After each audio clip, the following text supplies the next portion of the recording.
Happy anniversary sir. আমরা hotel সিবার্ড থেকে এখন অন্য হোটেলে শিফট করার বাজার কত উন্নত হয়ে গেছে এখন না গো। গুড মর্নিং বন্ধুরা, welcome back to my channel. আশা করছি সকলে খুব ভালো আছে, আমরাও খুব ভালো আছি। সকাল এখন বাজে কটা, 8:30 মতন বাজে হয়তো তারাও দেখে বলছি। হ্যাঁ 8:30 বাজে না, 8:20 বাজে। উঠে গেছি 7:10-15 মধ্যে। আর বেশ ভালোই রাতে ঘুমটা হয়েছে। তবে আশিসের একটুখানি শরীর খারাপ বলবো না, দাঁতে প্রবলেম আছে, ওর দাঁতটা একটু সেন্সিটিভ। আর ঘুরতে ঠিক 10 থেকেই দাঁতে ব্যথাটা শুরু হয়েছে। তো চেষ্টা করেছে ওষুধটা না খেতে, কিন্তু আমি বললাম খেয়ে নাও, খেলে তোমার দাঁত ব্যথাটা ঠিক হয়ে যাবে। হালকা একটা পেন আছে, তো যাচ্ছি এই জন্য তাড়াতাড়ি করে ব্রেকফাস্ট করতে। ওরা ঘুমাচ্ছে, আমরাও ঘুমাতামই, কিন্তু ওর ওই ব্যথার জন্যই তাড়াতাড়ি আরও উঠে গেলাম। আর আমি বললাম তোরা তাহলে ওঠ, ফ্রেশ হো, আস্তে আস্তে ওকে খাইয়ে আনি ব্রেকফাস্টটা, খাইয়ে ওষুধটা খেয়ে নিলে কি ওর মোটামুটি ঠিক হয়ে যাবে। তো আজকে আমাদের অ্যানিভার্সারি, আর আমার বর ওই যে স্যার, হ্যাপি অ্যানিভার্সারি স্যার। ঠিক আছেন আপনি? ঠিক আছে, ব্যথা আছে হালকা ব্যথা, এত মানে সহ্য ক্ষমতা কম, এত লুতুপুতু বাচ্চা, তো এদেরকে প্যাম্পার করে বড় করেছে। একটু আমার তো ব্যথা 3 দিন ধরে ব্যথা হয়, মাথা ব্যথা। আমি সহ্য করি, ওষুধ খাই না, আমি সহ্য করি। দাঁতে ব্যথা হলেও সহ্য করি, কখনো ওষুধ খাই না, কিছুতেই মানে সহ্যের মধ্যেই আছে। হ্যাঁ, my father is physically strong but not mentally. লুতুপুতু বাচ্চা, লুতুপুতু। এটা বলি, মাকেও বলি, এমন এদেরকে মানুষ করেছে একদম তোমার সহ্য ক্ষমতাই নেই। ঠিক আছে, আমাকে ওইভাবেই মানুষ করতে হচ্ছে একে। বাবা চলো, এটা তো অফ করলেই তো হয়ে যাবে। ও অ্যানিভার্সারিতে আমাকে এত ভালো জায়গায় এনে সেলিব্রেট করাচ্ছে। হ্যাঁ, এটাও তো একটা গিফট, বলো আমার এটা কি গিফট নয়? ও স্বামীর কাছ থেকে এটাও একটা গিফট। সবসময় সোনা হিরে মুক্ত এগুলোই গিফট হয়, এর থেকেও ভালো গিফট এটা।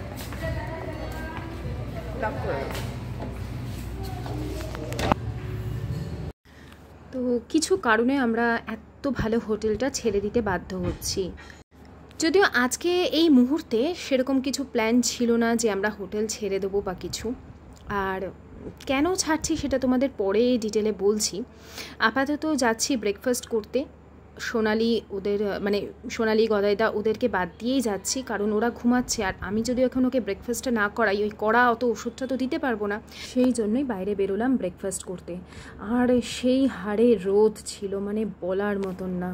দীঘার বাজার কত উন্নত হয়ে গেছে এখন না গো, পুরো চেঞ্জ। দেখো কাজু ফাজুর দোকান।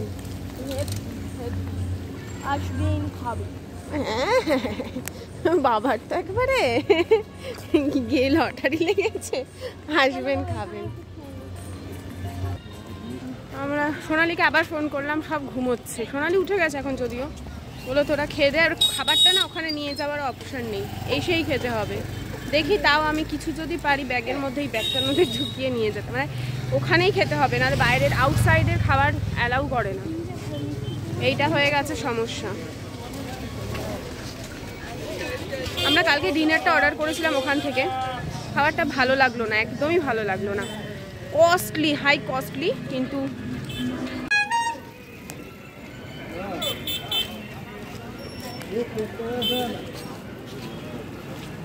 এইটা নাকি মাছি ঘুরছি। তারপরে আমি আর সোনালি এখন চা খেতে বেরিয়েছি। আর আশিস আয়ুষ্মান চলে গেল ইয়েতে হোটেলে। ওষুধ খেলেও সারা রাত ঘুমোয়নি তো ব্যথার চোটে।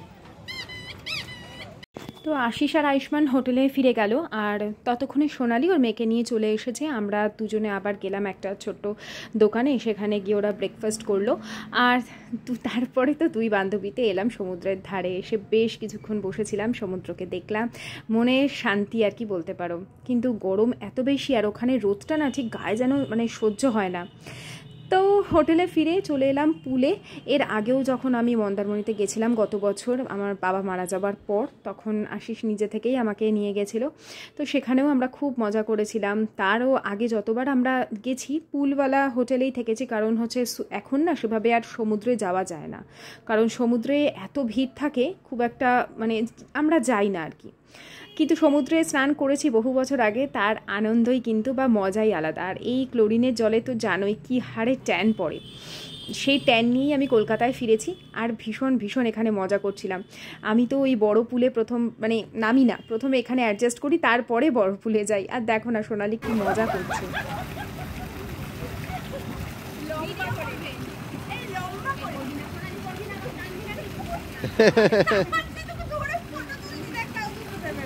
দাঁড়া ফটো তুলবো।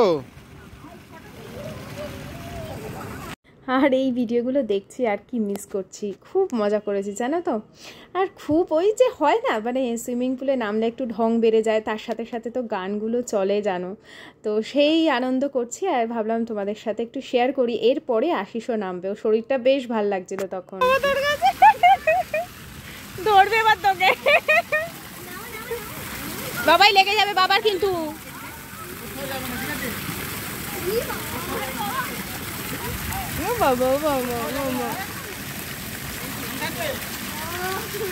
ঠিক এই দিনের দুপুরের পর থেকে আমাদের মনে হয়েছিল যে হোটেলটা আমাদের খুব একটা স্যুট করছে না। এক তো হাই চার্জ তো ছিলই, সেটা আলাদা কথা, কিন্তু কোনো রকম ফেসিলিটি দিচ্ছে না, শুধুমাত্র ওই বিচ ভিউটাই যা আছে। তো নেক্সট মর্নিং অর্থাৎ আমরা পরের দিন আর কি নতুন হোটেলে শিফট করছি, যেটা আমি আর সোনালি ঠিক করেছি। আমরা আগের দিন বেরিয়ে হোটেল টোটেল সব ঠিকঠাক করে দুজনে সব কিছু অ্যারেঞ্জ করেছি। আমরা হোটেল সিবার্ড থেকে এখন অন্য হোটেলে শিফট করছি। আর রোদ মোটামুটি এখানে টেম্পারেচার কত হবে? 45 তো হবেই না, 43 হবে। হ্যাঁ, এত রোদ, সাংঘাতিক হাওয়া আছে।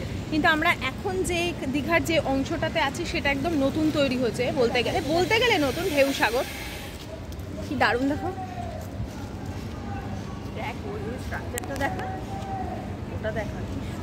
সব এগুলো নতুন তৈরি হয়েছে দীঘাতে, এখনো কনস্ট্রাকশন চলছে।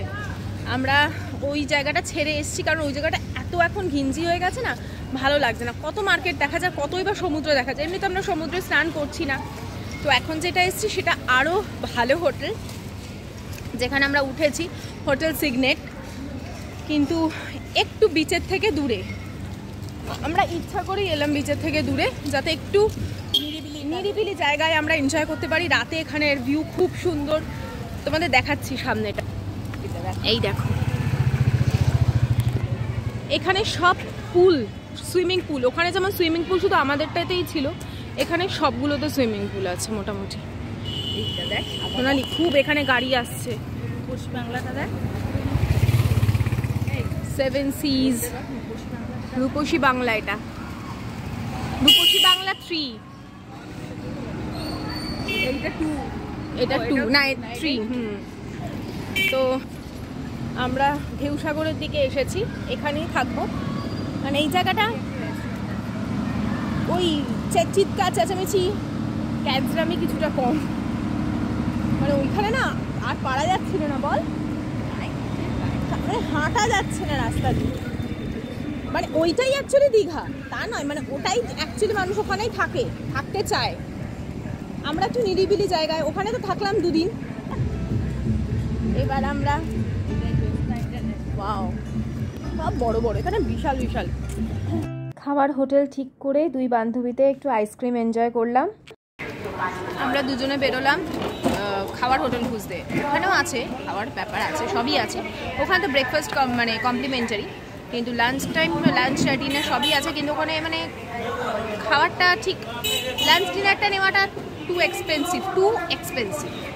মানে থালি সিস্টেম যেগুলো আছে সেখানে নেই, থালিগুলোতেই আমরা এলাম। আর আমরা দুজনেই বেরিয়েছি কারণ বুঝে গেছি আমাদের দুজনকেই বেরোতে হবে। আমরা দুজনেই সকাল থেকে বেরিয়ে ভালো ভালো খাবার কোথায় পাওয়া যায়, সকালবেলা চিড়ে দই খেলাম আজকে ব্রেকফাস্টে, খুঁজে নিয়ে এসেছি ওদেরকে হোটেলে রেখে। এই হোটেলটাও আমি আর কথা বলে গেছি কালকে, ওরা এসেছিল সাথে, কিন্তু আমি আর সোনালি মেন কথা বলেছি এসে। তো এই হচ্ছে ট্যুর প্ল্যান। হ্যাঁ, আমরা ট্যুর প্ল্যানার হয়ে যাবো, বল শুধু হাজব্যান্ডদেরই, আর কেউ রাখবেন আমাদের।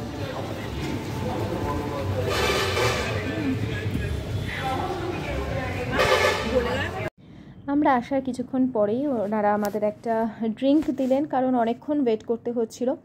12টায় চেক ইন ছিল, আর তার আগে যা যা প্রসিডিউরস থাকে সেগুলো কমপ্লিট করলাম।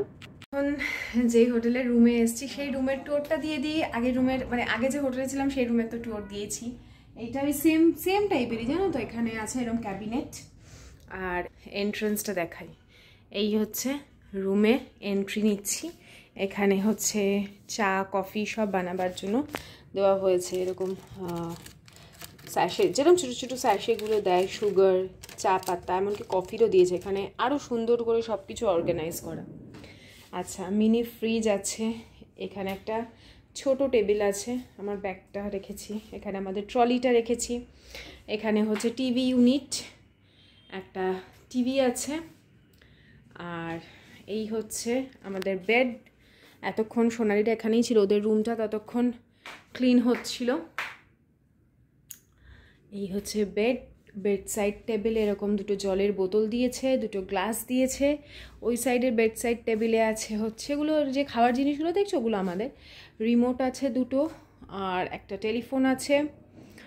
এখানে একটা টি টেবিল আছে, আর একটা ছোট সোফা। আর ওইদিকে আশিস আর আশিসের ছেলে বসে আছে। চলো বাইরের সাইডটা তোমাদের দেখাই, ইউনিক কেন বুঝতে পারবে। বাবা ঘেমে গেল, এক সেকেন্ড। তো এই হচ্ছে আলাদা এই কারণেই, পুরো বাইরেটা দেখো একদম শান্ত নিরিবিলি। এখান থেকে ঢেউসাগর মনে হয় স্টার্ট হচ্ছে, আমরা ঠিক শিওর নই। এই হচ্ছে বোকা না, ঢেউসাগর একটা পার্ক আছে এই নিচটা, পরে তোমাদেরকে আমরা ঘুরে দেখাবো। এই হচ্ছে বাইরের ভিউটা, পুরো মানে ঝাউবন আছে,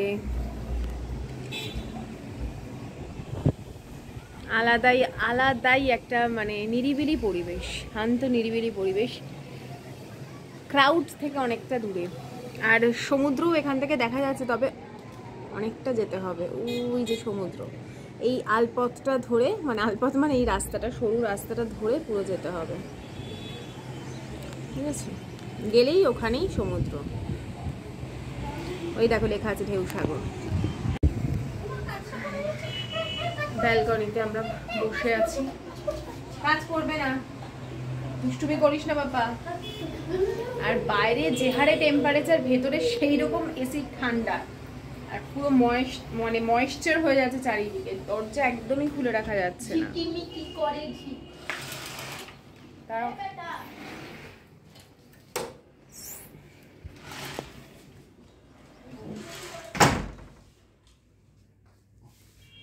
এই হচ্ছে আমাদের রুম। ও এখানে একটা বড় মিরর আছে, আহা আলাদাই একটা স্নিগ্ধতা, শান্ত পরিবেশ। দীঘাতে এরকম পরিবেশ কমই পাওয়া যায়। এখন আমরা যাব সুইমিং পুলে স্নান করব, করে তারপরে লাঞ্চ করতে বেরোবো।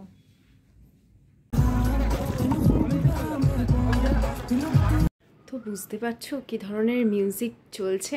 তুমি নাচতে না জানলেও, তোমার মুড খারাপ থাকলেও তুমি এই জলে নেমে নাচতে বাধ্য। আর মুড পুরো একদম মনে হবে দিল খুশ হয়ে আমি উঠতে থাকি আকাশে। তো আমরা শুয়ে তারপরে রুমে এসে স্নান টান করে এখন যাচ্ছি লাঞ্চ। এখন বাজে 2:03।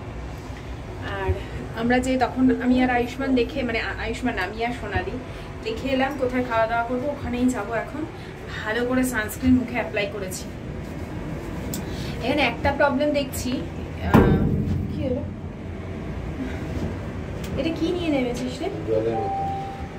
একটা প্রবলেম দেখলাম যে ভীষণ ভেপার হয়ে যায়।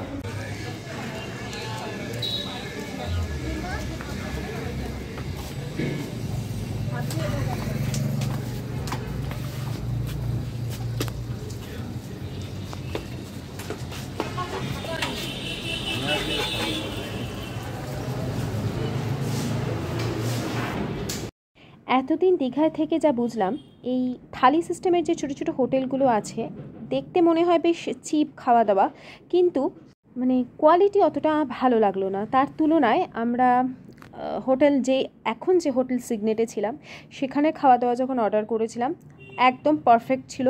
দামটা হয়তো ওই যে বললাম খুবই কস্টলি, কিন্তু তাও কস্টলি হলেও সেই খাবারটা খেয়ে মনে হবে যে না, সত্যি জিনিসটা তৃপ্তি সহকারে খেয়েছি। তো দুটো হোটেলেরই আমি ভালো মন্দ সব কিছুই তোমাদের সাথে পরের ভ্লগে আনবো, এমনকি দুটো হোটেলের রুম চার্জ কত, কি প্লাস মাইনাস পয়েন্ট সব। আজকের মতন বিদায় নিচ্ছি বন্ধুরা, টাটা।